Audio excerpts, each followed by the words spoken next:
Жақшылықтың, соғып іштердің жамандыққа, күнә іштерге тасыры бар. Жана мұның тескерisi жамандықтың, күнә іштердің жақшылыққа, соғып іштерге тасыры бар. Аллах Таала Құранда айтады: "Иннал хасанати юзхибна сайyiat." Шындығында жақшылық, соғып іштер күнә, жаман іштерді кетіреді дейді. Жана ошондой эле башка бир аятта: "Вала тубтилу а'малакум."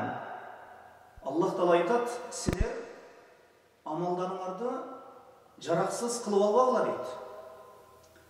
Кишинин жаман иштери, күнөө иштери жакшы иштеринин, сооп иштеринин кемип калуусуна же жок болуп кетүүсүнө себеп болот экен.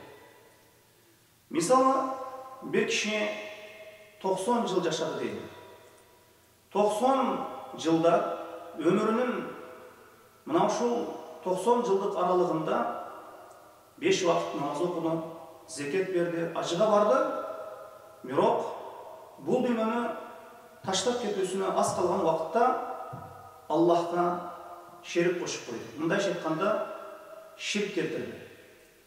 Şu şirk anın ömründe bulgan жақсы işlerin çok kılıp жібереді. Allah Taala Kur'an'da aytat: "Lain aşrakta la yahbatanna amaluk."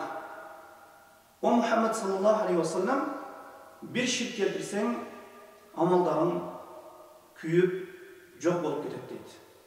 Peygamberimiz Muhammed sallallahu aleyhi ve sellem şirkten eskertkenden keyin jana başka peygamberler şirkten kaytargandan keyin şu şirk en çoğun günah, jana күнөлөрдүн эң башчысы, эң башата жана кишинин жакшы иштерин жок болуп кетүүсүнүн эң негизги себеби экен.